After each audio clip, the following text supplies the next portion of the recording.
കൊള്ളാലോ, ഒരു പക്ഷെ പിന്നെ പോലുമില്ല. സമാധാനമായിട്ട് യോഗ ചെയ്യാം.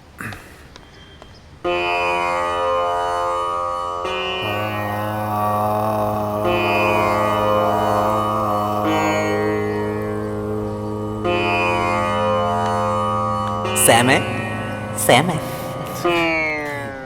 യോഗ ചെയ്യുവാണോ? അല്ല, മരം വിട്ട് വേണം. നിനക്ക് എന്താടാ? അല്ല, ഞാനിങ്ങനെ ഇതുവഴി പോയപ്പോൾ നിന്നെ കണ്ടപ്പോൾ വന്നതാ. എന്നാ കണ്ടില്ലേ, ഇപ്പോൾ നടന്നോ, ബാക്കി യോഗ ചെയ്യട്ടെ. എടാ, നീ എന്ത് ഇവിടെ വന്ന് യോഗ ചെയ്യുന്നേ? ആ വീട്ടിലെടുത്ത് തന്നെ ശല്യം കാരണം അവിടെ നിന്ന് മര്യാദ ചെയ്യാൻ പറ്റില്ല. ഓ, എന്തായാലും നീ ഇവിടെ വരെ വന്നതല്ലേ, നമുക്ക് കുറച്ച് സംസാരിക്കാം. ബാ, ഓടാ, എനിക്ക് യോഗ ചെയ്യണം. ഇങ്ങോട്ട് പോടാ.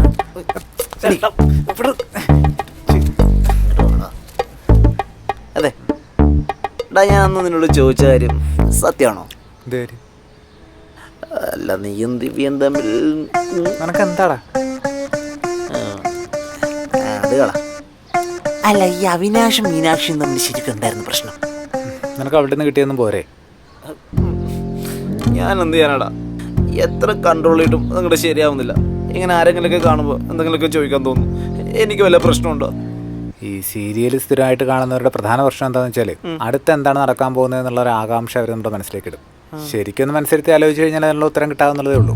പക്ഷെ നമ്മുടെ ഉപബോധ മനസ്സ് അതിന് തയ്യാറാവില്ല. അതവിടെ ഇങ്ങനെ കിടക്കും.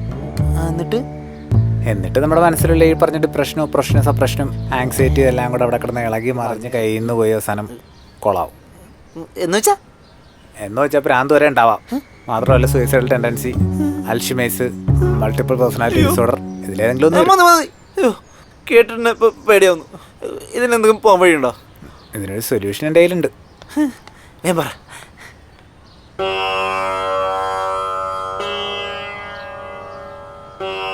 Take a deep breath.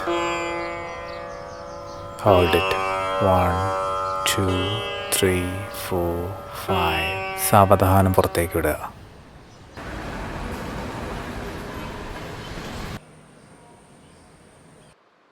നമ്മള് നന്നായിട്ട് നാറിയില്ല. എനിക്ക് പിന്നെ അത്രയും കുഴപ്പമില്ല. പക്ഷെ നീ നന്നായിട്ട് നാറിപ്പോയി. ഒന്നും അല്ലെങ്കിൽ നിനക്ക് അവരെ എത്ര കാലമായിട്ട് അറിയണതാ? ഇടി ദ്രോഹി കൂടെ നിന്നിട്ട് കാല് വരാല്ലേ? ഞാൻ അതല്ലടാ ഉദ്ദേശിച്ചേ. നിനക്ക് അവരെ കൂടുതൽ നന്നായിട്ട് അറിയാലോന്നാ ഞാൻ ഉദ്ദേശിച്ചേ. ഞാൻ വല്ലതും പറഞ്ഞിട്ട് തെറ്റിപ്പോയിട്ട് പിന്നെ അതും ഇതൊക്കെ പറഞ്ഞിട്ട് കാര്യമുണ്ടോ? എനിക്കറിയാം, എനിക്ക് അവരെ നന്നായിട്ട് അറിയാം. വാ അങ്ങോട്ട്. അല്ല, എത്രണ്ണം? 3 പോടാ. ആ, സത്യമായിട്ടും ഞാൻ പണ്ടേ പറയാറില്ല. എനിക്കും അറിയാം. ആണോ? കൊടു ചെയ്യുന്നാല് കൺഗ്രാജുലേഷൻ. എനിക്ക് നിങ്ങളെ കുറിച്ച് നന്നായിട്ട് അറിയാന്നാ പറഞ്ഞ. എനിക്കും. ആ, ഞങ്ങൾക്ക് 2 പേർക്കും നിങ്ങളെ 3 പേരെ കുറിച്ച് നന്നായിട്ട് അറിയാം. തെറ്റിദ്ധാരണയിൽ ജീവിക്കുന്ന വനിതകൾ.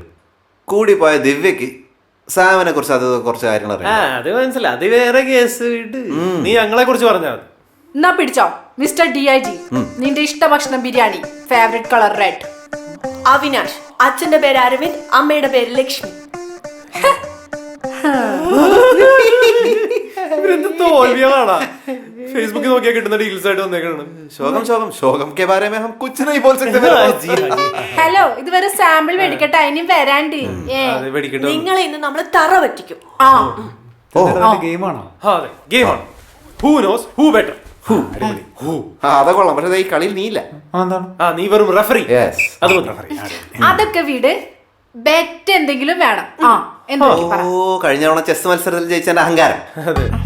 നിങ്ങൾ ചുമ്മാ ഡയലോഗ് അടിക്കാണ്ട് ബെറ്റൊക്കെ ഞങ്ങൾ ഈ ചന്ത ചോദിക്കുന്ന എന്തും ആണോ?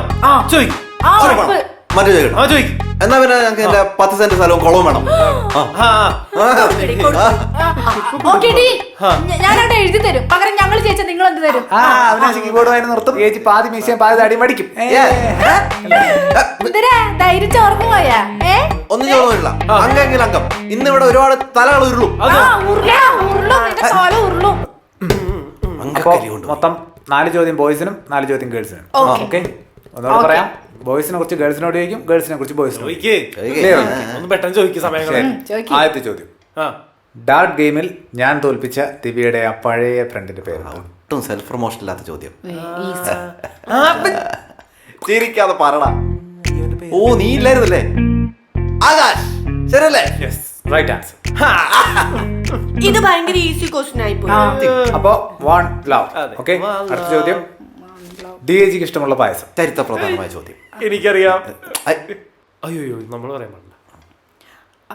ഇറ്റ്സ് പാലട. അരെ വാ, സഹി ജവാബ്. 1 each. അതിന് ഓണയി എടുത്തായിരുന്നു. നെക്സ്റ്റ് ദിവ്യയുടെ ബർത്ത്ഡേ. പഴയ ക്ലാസ്മേറ്റോട് ഇരിക്കണം. പറടാ. തോറ്റ് ഫെബ്രുവരി 1996. ഇതൊക്കെ എങ്ങനെ അറിഞ്ഞു? ഫേസ്ബുക്കിൽ അതൊക്കെ അറിയാൻ മോളെ. നെക്സ്റ്റ് എന്തായാലും എല്ലാരും ഓർത്തു വെച്ചോ. ഗിഫ്റ്റ് തരാൻ മറക്കണ്ട. കിട്ടിയെന്നെ എല്ലായിടത്തും. Okay, next question. മീനാക്ഷിക്ക് മുമ്പ് അവിയുടെ ഗേൾഫ്രണ്ടിന്റെ പേരെന്ത്? ആ, മീനാക്ഷിയെ പരിചയപ്പെടുന്നതിന് അരമണിക്കൂർ മുമ്പ് ബ്രേക്കപ്പ് ആയ പെൺകുട്ടി നീതു.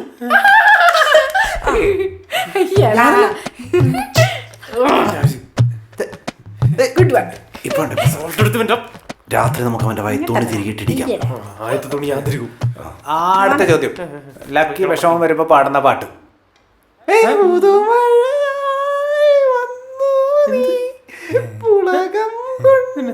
Yes, right answer. ഒരു യക്ഷനുക്കില്ലേ? അടുത്ത ചോദ്യം. താടിയുള്ള നടന്മാരിൽ DIGക്ക് ഏറ്റവും ഇഷ്ടപ്പെട്ട നടനാര്? It's T Rajendar. Right answer. I can explain. Okay, 2 ചോദ്യങ്ങളാണ് ബാക്കിയുള്ളത്. രണ്ടും ഭയങ്കര ക്രൂഷ്യൽ ആയിട്ടുള്ള ചോദ്യങ്ങളാണ്. ദിവ്യക്ക് പേടിയുള്ള ജീവി? സാം.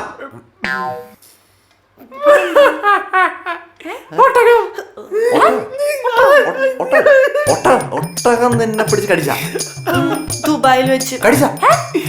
ഒട്ടകം കടിക്കൂടെ? ഒട്ടത്തിന് ഫുഡ് എടുത്ത് കഴിച്ചാണ്. അല്ലാതെ എന്താണ്? ഓക്കെ. അപ്പോ ബോയ്സ് 3 ഗേൾസ് 2. Last question. ഭക്ഷണത്തിന്റെ കാര്യത്തിൽ അവിക്കുള്ള അന്ധവിശ്വാസം എന്ത്? പോയി ഇവന്റെ അന്ധവിശ്വാസത്തിന് കളക്കുന്ന ആരുടെയും കാണൂല. പോയി തോറ്റ്. ചപ്പാത്തി, ദോശ, ഇഡ്ലി ഇത്തരം ഫുഡുകൾ കഴിക്കുമ്പോൾ അവി 1, 3, 5 എന്ന കണക്ക് പ്രകാരം മാത്രമേ കഴിക്കാറുള്ളൂ. ഈവൻ നമ്പേഴ്സ് കഴിക്കാറില്ല. ചപ്പാത്തി 2 എണ്ണം ഒരിക്കലും കഴിക്കാറില്ല. ഒന്നുകിൽ 1 അല്ലെങ്കിൽ 3. Right answer.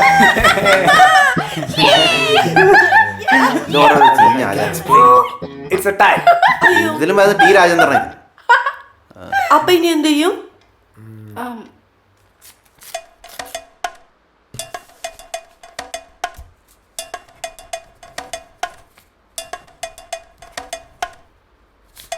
എടാ DG തെണ്ടി, നിനക്കെന്നെ രാത്രി കിടക്കുമ്പോൾ ഇടിക്കണം അല്ലേ? നിന്നെ ഞാൻ എല്ലാത്തിലും GK എഴുതി വെച്ചിട്ടാണ് റോൾ ചെയ്യുന്നത്. നീ ഇതിന് ഉത്തരം പറയണേ, എനിക്കൊന്ന് കാണണം.